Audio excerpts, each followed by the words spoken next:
او ماسپخین 4 رکعات او مازدیګر 4 او ته دا پکې را ډک دی او دا پکې تش دی او دا اوله قاعده او دا دویمه قاعده او دا رکوع او دا قوم او جلسه ټول قرآن یو خایم مونږ او دا سار مونږ او دا ماسپخین قرآن خو اجمال کړی دی ان الصلاه كانت على المؤمنين كتابا موقوتا چې مونږ په وخت کې دا کم ځای راغلی چې دا وخت 2 رکعاته ټیم د پلان کې نه پلان کې دی پورې شروع دی سار او د ماخام د 3 رکعاتو پلان کې نه پلان کې فریم پورې شروع دی دا خو نشته قوموا لله قانتين لفظ راغلی دی قیام ته مونږ ثابتو او دا غي نه مونږ خشوع او خضوع معلومو او فرضیت د قیام لیکن الله آیت مجمل راوړي اوس د دې تعداد د رکعاتو تعین د اوقاتو تحدید د اوقاتو تعین او تحدید د اوقاتو اور پسې د رکعاتونو تفاصیل او قاعده اول او اخر او د کې عبده و رسول پورې هغه کې درود شریف هم دی ور سره او دعا هم ده دا ټول تفاصیل چاو خپل مونته نبی کریم صلی الله علیه وسلم قرآن متن او حدیث مبارکه شرح شو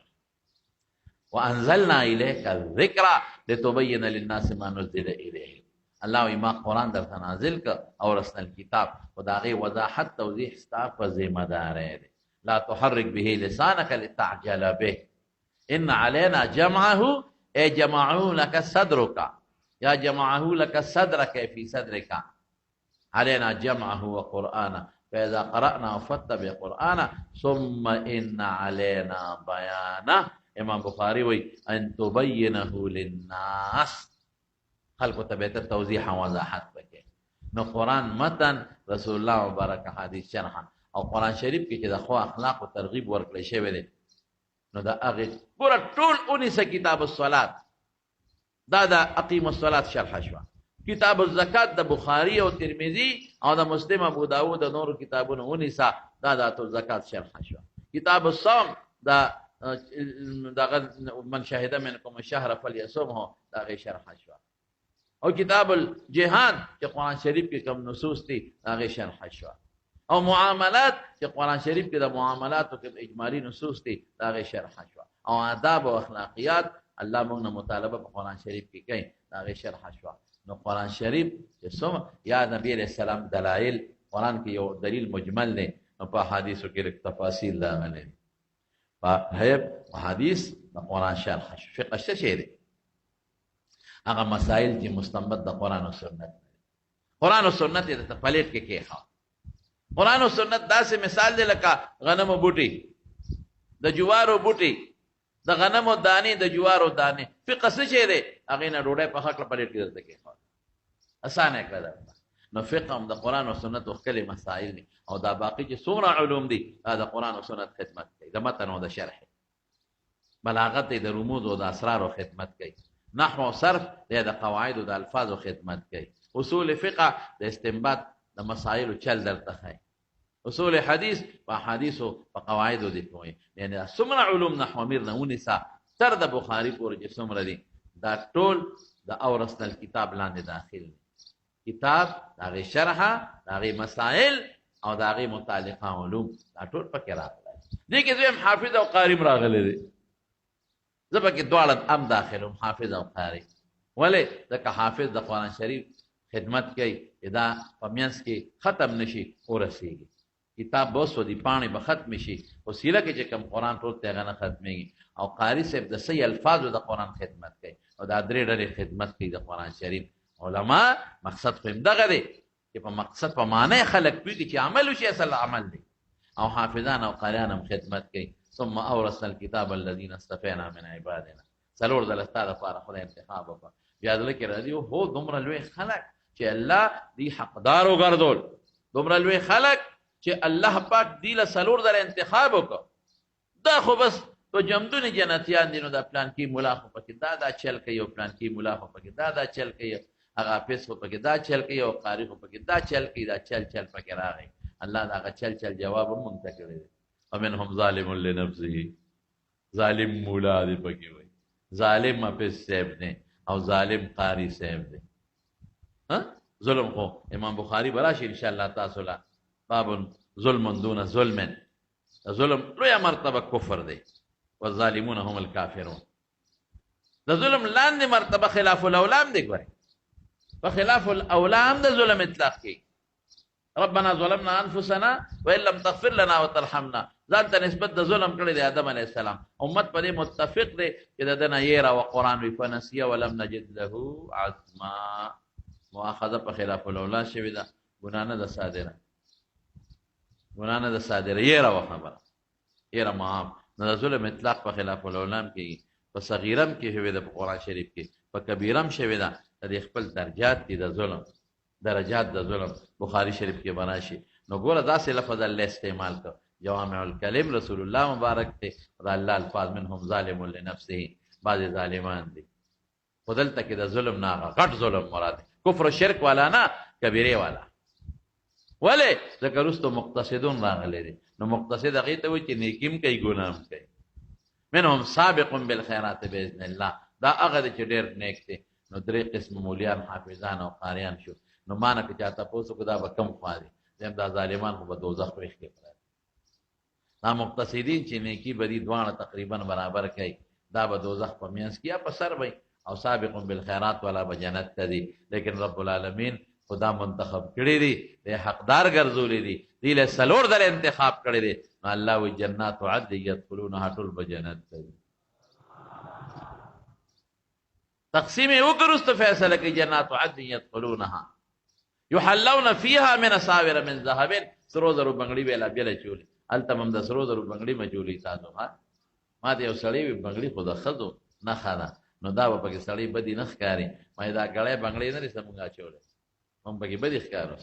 اوس که د ښځو ګړی مې واچوله بیا به بدي ښکاره. د ښځو جدا نوعیت دی، د سړي جدا ګړی ده. دقه رنګې په جنت کې دلته چونکې سړي بنګړي نه اچوي نو ښه نه ښکاري، هلته به یې اچوي لکه ګړی چې مونږ اچو. د سړو به جدا قسم بنګړي وي او د هغوی خصوصیت دی، او د ښځو به جدا قسم بنګړي وي. ولباسهم فیها ولؤلؤا، څنګه دی؟ ولباسهم فیها حریر. بهر کې تاسو له خدای پاک څومره، خو صرف یو ټکی دی وروسته درته وایم، په دې کې دی هغه خلک نه دوکه کېږي، هغه دی نه دوکه کېږي د دې آیت په جنات عدن کې چې هغوی د دین او د قرآن او سنت د دنیا د حصول ذریعه ګرځوي. اب یا علماء سوء یا علماء سوء کې داخل هغوی سخت مذمت راغلی، هغه دی نه دوکه کېږي په دې آیت باندې. موږ دواړو نصوصو ته ګورو. چا ته ګورو؟ دواړو ته ګورو. هلته ډاکټر تا ته وایي دا دارو خوره بلډ پرېشر به دې کنټرول وي. بل ځای کې درته څه وایي؟ وایي ګورې مالګه به نه خورې، غوړه به نه خورې، یعنې دارو به دله فایده نه درکوي. نو که ته په هغه یو عمل کې دا بل پرېږدې کار نه کوي. که صرف مالګې او د غوړو نه پرهېز کوې او دارو نه خورې هم فایده نه ورکوي، او که صرف دارو خورې او په دا بله حکم عمل نه کوې، مالګه هم ورسره خورې غوړ هم خورې، بیا فایده نه درکوي. دواړه به یو ځای کې نو کار به وشي. مالګې غوړو نه به پرهېز هم وکړې، دارو به هم وخورې، نو فایده به درکړي. موږ دې نسته هم ګورو، هغې ته هم ګورو چې کوم ځای کې د بعضې علماو نبي علیه السلام سخت مذمت کړی دی، بدې ویلي. نو موږ دا نتیجه ترې راوباسو چې هغه مولیان او حافظان او قاریان دي چې هغوی د قرآن او دین د دنیا د ګټې ذریعه ګرځولی، هغې د خدای دپاره نه زده کوي، هغې د دنیا دپاره زده کوي. دې خبرې له لږ وروسته راځم. په ما تاسو خدای لوی علم، لوی فضل وکړو، لوی کرم وکړو چې دومره لوی نعمت ته موږ الله منتخب کړو، موږ یې حقدار وګرځولو، موږ یې ورته کېنولو. اوس د آدابو خیال کو ساته، نو انشاءالله چې دغه جنات عدن یدخلونها کې به داخل شو. دا نور څیزونه چې څومره دي که نه، یو نقطه درته ووایم، دا نور څه که ته وایې انجینیرنګ دی، که ته وایې طب دی او ډاکټري ده، او که ته وایې چېرې د پلانکي وجود طاقتمند دی، ریسلنګ کوي، کبډی کوي، دا خو ډېر لوی خلک دی. قسم په خدای هغوی ته لوی مه وایه. دغه څیزونه خدای حیواناتو له هم ورکړي دي، علم نه دی ورکړی. دغه حیواناتو له هم ورکړي دي، علم نه دی ورکړی. انجینیرنګ نظام یو د شاتو په مچۍ که تاسو سوچ وکړئ که نه، چې هغوی له خدای د انجینیرنګ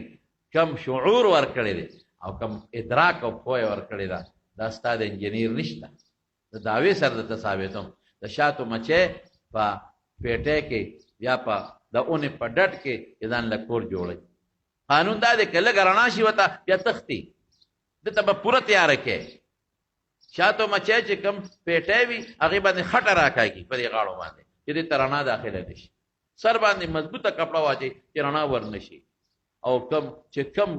ډډ ځای وي تیاره وي. د دې قانون دا چې رڼا نه به تښتي، به تیاره کې خپل کار کوي. ته انجینر په تیاره کې کار کولی شي؟ او ما ته 500 په 1000 بلب ولګوه یعنی د ما کار نه کېږي تیاره کې نشي کوی دا په تیاره کې کوي نمبر 1 کم کور چې بیا د الله جوړی مخمس دی که مسدس دی هغه کور ته وګوره د یو زاویې د بلې زاویې په منځ کې د ویښته برابر فرق نشته یو کور او د بل کور د دیوالونو منځ کې د ویښته برابر فرق نشته پیمانه ورسره شته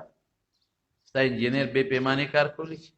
سال ورسره شته هغه ګونړو چې هغه ګلکار یې کله داسې کوي کله ټول ورځ په هغې تېره کړي او ورسره شته هغه سال ورسره نشته مزې ورسره شته چې دیوال پرې غي او ورسره نشته نه ورسره مزې شته نه ورسره سال شته نه ورسره پیمانه شته ارکیټیک نقشې والا روز چې ما ته اول نقشه واچوه وروسته به سره ګورو نقشه هم نشته او لګیا یې څونه ښایسته کور پکې جوړوي څونه اعلی مزېدار او دننه خپل نظام څنګه چلی قسم دی که امریکې باچا هم داسې نظام وچلی کوم نظام چې هغوی کې روان دی باقاعده ډیوټي لګېدلې ده څوک اوبه راوړي هغه مچۍ اوبه راوړي هغې ډیوټي دقه ده او بعضې لګیا دي د ججوره کې موم دی موم هغه راوباسي او هغه انجینیرینګ سیسټم دی دیوالونه وایي دا هرې مچۍ نه کوي دا مخصوص مچۍ دي چې کورونه جوړوي نورې اوبه راوړي څه پکې خوراک راوړي ګل په دې که خیال یې د خپو پورې واړه واړه غونډس کې نښتې ګلان راوړي دا ځان لري هر یو داسې نه کوي څه رس راوړي په ګلانو ګرځي د هغې نه رس را جمع کوي هغه رس راوړي دا خو د بار نه ډیوټي شوه د دوی خپل کار کوي څه په دا پیټۍ په خوله ناستي څوکیدارانې دي چې بار نه څوک را نشي حاجي سنګ مچۍ ورځي که نه مونږ خو چې دلته څوک راځي هغه دروازه هم لګولي دروازه ټینګ ناري کې پته هم کله ولګي څه کله پکې غلم نه نوځي او کله پکې ساز هم پاتې شي هلته کې چې سنګ مچۍ ورنه نوځي هغوی ورته هغه ګیټ څه کم ګیټ ورته وایي ما نه نوم هېر شو سیکورټي ګیټ سیکورټي ګیټ باندې مچۍ ناستې دي مجال څه چې هغه مچۍ چې د کور سره تعلق نه لري هغه دننه پرېږدي مېلمنه هم نه پرېږدي هغه ځای کې وجني او بار یې راغورځوي د باچا په سیکورټي ځان له مامورې مچۍ دي چې هغه به د کوین او د ملکې او د بادشاه حفاظت کوي دته نقصان ونه رسېږي بچو له خوراک بعضې ورکوي هغه لګیا دی هغه خپل کار کوي او د ټول نه لویه خبره څه ده لویه خبره ده چې دننه پکې بعضې مچۍ لګیا دي هغه وزرې وایي ببوزي کار کوي چې دا شات کچري چې دې نه د اوبو چي شي او دا ټینګې شي پرار دی پکې دننه پرار هغې وزرې وایي دننه ناست دي وزرې وایي دا شات درته وچی او تپوس وکړې شاتو والا چا چې د دې حلم کړی دی هغې ته تپوس وکړې هغه وچ شي چې وچ شي سیل پې د پاسه ولګئ تک سپین با سیل بند خطابه مسک مکمل یې درته بند کړي دا ټول په تیاره کې دا ټول بې د اسبابو نه دا ټول بې د کاغذي نقشې نه راشه وکړه که نه ستا انجینیر داسې کولی شي به کوي خو اسبابو ته محتاج یو ښایسته مزېدار نظام نو دا انجینیرینګ خدای پاک چاله ورکړه شاته مچۍ ده دا کمال او د وجود طاقت به څه کمال خدای شته که د خر د خپو مره طاقت ستا په غټ ریسلر کې وي ریسلینګ والا غټ ریسلر دی چې ودروه خر ته شاته یو دوه لتې وي چې دا بوتاړ ولا ماتوي که نه ماتوي او که دې وي نه د خر د خپو مقابله خو کولی شمه نو ته یې تیته کېنوه که د پاسه پرې لږ غوندې ځان ور وغورځه چې څومره ټیزونه ترې وباسي دا ګوره دا خدای پاک د وجود قوت او طاقت اتي ته وګوره زمري ته وګوره زمري ته وجود یې کم دی څومره طاقت دله الله پاک ورکړی دی اواز خدای چاله ورکړی دی خر له د خر په شان چغه څوک ویلی شي او که د سترګو طاقت کمال ګرئ نو د سترګو طاقت چې خدای پاک پیشو له کم ورکړی دی په تیاره کې کم دی ته ځان رسوي د سترګو طاقت دا خدای پیشو له ورکړی دی او د غوږ طاقت زمونږ حیات الحیوان لیکلی دی دا دغه له خدای ورکړی دی کونی له کونی یو قسم شی دی د مچ عمره په دې سارو په دې شا کې ناستي سارو په دې شا کې ناستي څوک ورته کورې وایي څوک ورته کونی وایي موږ ورته کونی وایو د دې سارو د دې میخې او د غوږ په دې شا په دې ویښتو کې ناستي دله خدای د غوږ طاقت ورکړی دی پخوا به پخوا به چې غلو غلا کوله په صحراګانو کې نو دا کونې به یې راواغې شپې ته به یې وله پړې نرۍ غوندې تار واچو دی به یې په میدان پرېښو چې دی به کم طرف ته روان شو که نه نو غلو به وایي قافله دې خوا روانه ده ځکه دې څاروو پسې زور کوي نو قافله کې خامخا څاروي وي ګوره دا خدای پاک حیواناتو له ورکړي او طب او ډاکټري دا د کمال شی دی قسم دی مولانا طیب صاحب قاري طیب صاحب رحمت الله علیه په خطبات حکیم الاسلام کې واقع لیکلي وي مګونه ما تاسو ته مخکې نن زما خبره ټول د وعظ او نصیحت سره تعلق دی نو هغه لیکلي دي وي مونږه لاړو شهري کې اوسېدو مونږ باندې ته لاړو وي باندې کې رشتہ دارانو د هغوی خواله لاړو د باندې موسم زمونږ ډېر خوښ شو ځکه په ښارونو کې شور شغب زیات دي دوړې پکې زیات دي لوګي پکې د ګاڼو وي باندو کې آب و هوا مزېدار زمونږ د باندې ژوند خوښ شو مونږ رشتہ دارانو ته وویل چې تاسو خو ډېر ښکلی ژوند تېر کړه آب و هوا صفا ده نه شور نه دوړه نه ګرد و غبار وي هغې وي چې واقعي دا ده مونږ د بیزوګانو نه ډېر زیات تګ یو شادوګان هغه راځي مونږ نه کټوی تختی جامې مونږه نور ته خوري کړو چې وچې شي هغې یې راله خرابې کې وې تختی رانه په دې کورونو کوټو کې ګرځي اوس څه نه شو ویل قاري صاحب وی ما چې ورېږه زه به هم خلاص کړم وی مونږ لاړو د پساري دوکان ته او زهر هم برابر کړل او اوړم واغږل پای کې مغه زهر واچول په جیبان ته او ډوډۍ هم ترې پخې کړې مونږ وایي چې دا به په کوټې د پاسه ورته چوره کړو دا بیزوګانې به راشي وبخوري یو شل پنځه به په دې مړه شي دروازې روزې ورسره دا چل کوو بس خلاص به هم کړو وایي چې ډوډۍ هم پخې کړې هغه هم چوره کړې په کوټه د پاسه مو ورته واچول وایي دې کې یو دوه درې بیزوګانې راغلې وایي چې راغلې هغې خو لاس سره شي اوچتئ ډوډۍ یې واخېستله اول یې دلته بوی کړه واپس یې پرېښوده او لاړه اوهو دې خو پې پیش وی لږ ساعت پس نورې بیزوګانې راغلې هغې هم ډوډۍ راواخېسته او بوی یې کړه او لاړې بیا لږ ساعت پس یې کتل نو نورې بیزوګانې راغلې هر یو سره یو شنه پاڼه ده شنه پاڼه یې کېښودې هغه پاڼې او هغه ډوډۍ په شریکه وخوړه ښه برابره زهر وال او بیا هر بیزو خپله پاڼه راواخېسته ورپسې وخوړه او موږ ته یې نېغ نېغ کتل او په هغه کوټه د پاسه داسې ناچګانه ګډا یې وکړه که نه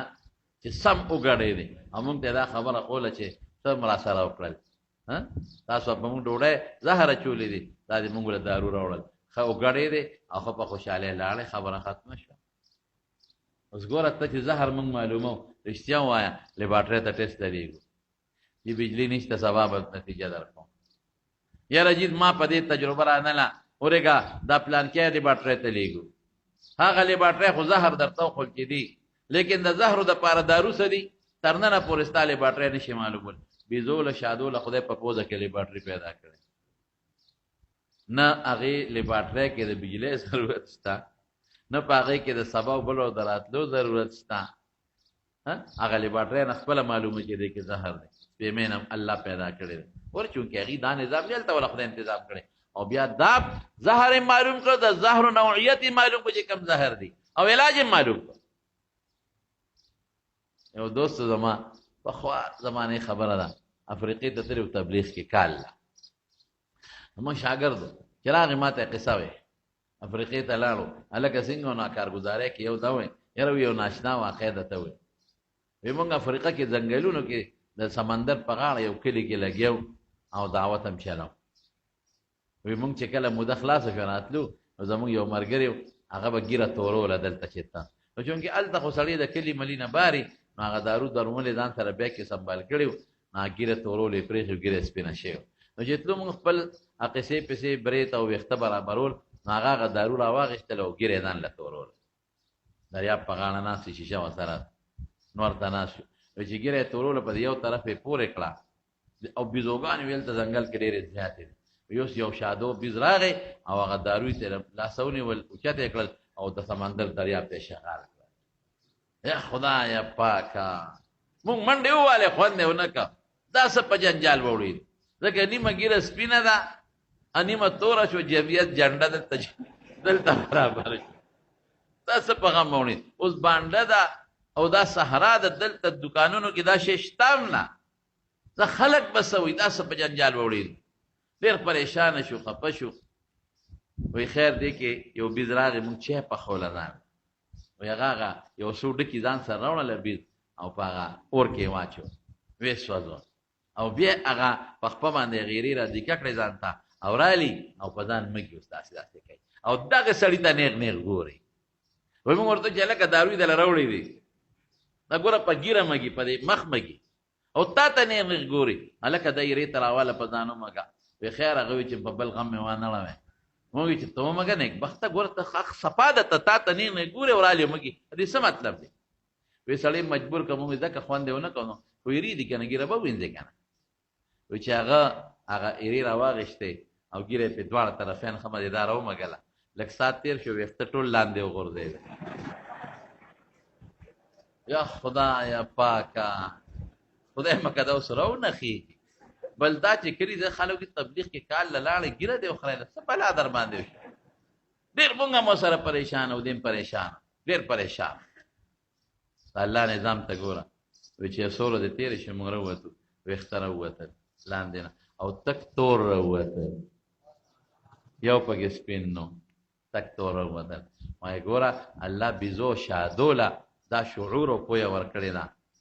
چې دا به تر ننه پورې د دنیا امریکې برطانیې فرانس جرمني ساینسدانان او ډاکټران دا جمع کا پیدا چې دارو پیدا کې هغې سره د انسان دا سپین ویښته ختم شي او تور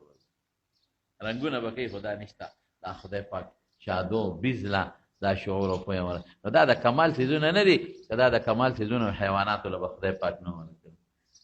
د کمال څیز څه شی دی علم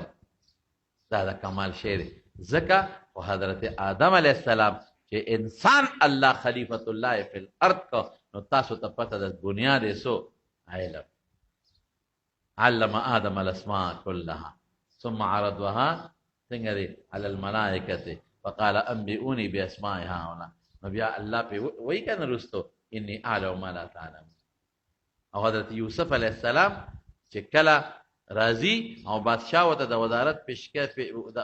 ځان ته رانږدې که اسوی ورته او ای اجعلني على خزائن الارض انی حفیظ علیم دو څیزونه د وزارت لپاره ضروری دي یو دا چې امانت پکې وي کرپشن پکې نه چې خزانه ونه وي لکه زمونږ د چننواله ده او ټول په جیلونو کې پراته دي کرپشن پکې شکر الحمدلله د علماء جامع د کرپشن پاکه ده ښه تر نن پورې د خدای پاک پزه او باقي چې څومره دي دا کټاګان او مټاګان دا ټول په کرپشن کې مبتلا دي یوسف علیه السلام مخکې انی حفیظ او دویم څه علیم حالانکه په کار دا و چې دا وي چې انی حسین جمیل هغه خبره د حسن ده دا نه وای انی حسین جمیل بلکې انی حفیظ علیم وای پته ولګېدله چې د لوی منصب د حصول لپاره غټ په ذرایعو کې سبب ذریعه هغه علم دی نو اقا علم لوی نعمت رب العالمین ممتاز ته ان شاء الله صحیح سره کړی دا او صبر راکړي کې خیر ان شاء الله دا علم پس تاسو راوته دا مې دې پوری وي تاسو د خپل ډیر زدلته کې زمون بعضی علما او طالب علمان د دې او بعضی مدرسو والا نمونه ناخلم د دې زمانه د دنیا دار طبقه د دنیاوی اسبابونه متاثر شي نو زمون طالبانو ته هغه څه ور درنه کول غواړي دا غلط خبره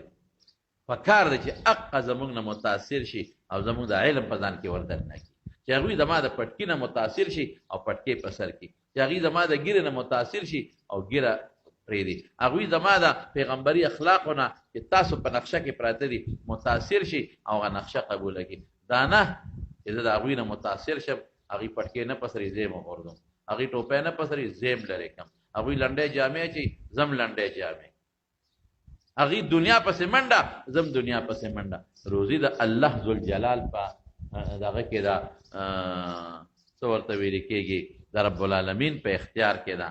او روزي الله سره ده نو چې کم انسان الله د شریعت د علم د لپاره سلور د لول چڼو کې منتخبي کې او حقدار وګرځي هغه به الله ان شاء الله بهترین روزي ورکړي نو داسې تاسو خدای نو دا خپل علم او دا خپل طالبي ور ذهن کې دا واچوي دا به د دنیا په یو منصب ان شاء الله العزيز مونږه نه قربانو د دنیا ټول مناسب د یو رکوټي د نحومیر د طالب العلم نه د دنیا لوی مستر قربان ټیک ته دنیا کې باغا لګ ډولې بمي دنیا کې به مال می موټر به مو سری ارزه به سری او د خدای په نسبه فرشتي هغه ته وزر نه غوړي د نحومیر بچی ته به وزر غوړي ان شاء الله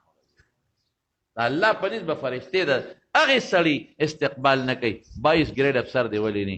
استقبال وکړي نو دا دغه سيزونه به نه متاثر کیږي ها او دا ولې موږ دا بعض مدرسې والا ظلم کوي دغه خلک راولي مدرسو ته زمونږ طالبان ته متاثر شي لا تمدن علیک الی ما متعنا به څنګه دی لکه زهرة الحیات الدنیا څنګه دی لنفتنهم فيه ها او ورزق څنګه دی ورزق ربک خیر وابقى نو دغه ته چې نظر کې شوق پیدا کی دغه سيزونه تاړو توجه نظر نه دی په موږ له خدای لوی نعمت راکړه دویم نمبر دا تاسو چې کوم سیس کې لګیا ہے او داغه حصول لراغلی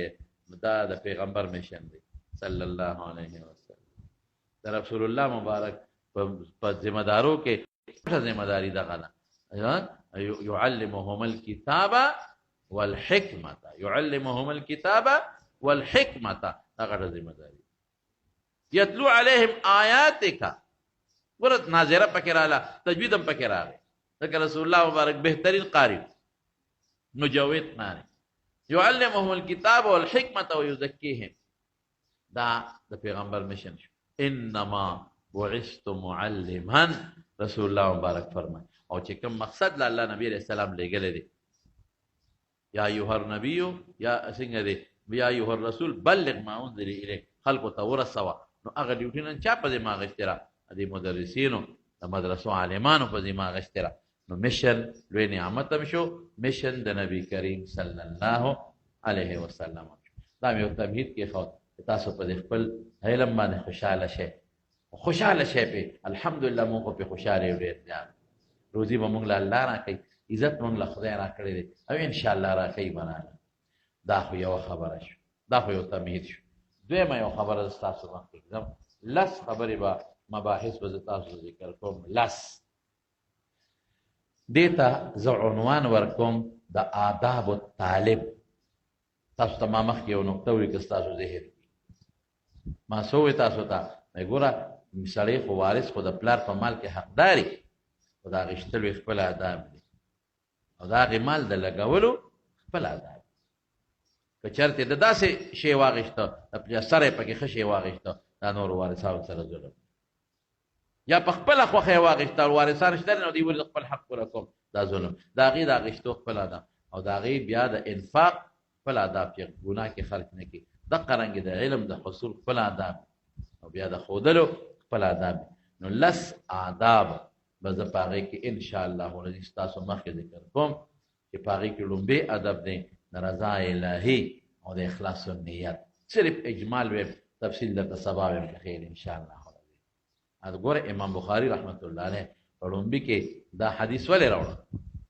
صاحب د مشکات هم راوړی دی امام بخاري رحمت الله علیه هم راوړی دی نور محدثین هم راوړی دی د انما الاعمال بالنیات غټې درې وجې دي غټې درې وجې یو دا چې تا ته ارشاد د اصلاح النیت سره کوي چې د نیت حدیث ته واورې سوچ پې وکړې ستا ذهن کې خپله راځي چې زه کوم کار کوم چې الله دپاره وکړم د هجرت یو صحابي د ښځې دپاره کړی دی او مردود دی هجرت غوندې لوی عمل خو آمیزش پکې د ښځې رضا وه د ښځې حصولو او مردود دی نو دې کې راځي که نه من کانت هجرته الی دنیا یصیب امرأة الی دنیا یصیبها امرأة ینکحها وهجرته الی ما هاجر الیه ای مردودة الی ما هاجر الیه نو دا مونږ ته ارشاد کوي مونږ له تعلیم راکوي چې ګورې دې حدیث باندې غور وکړه دا دوه جلده کتاب چې ته شروع کړې د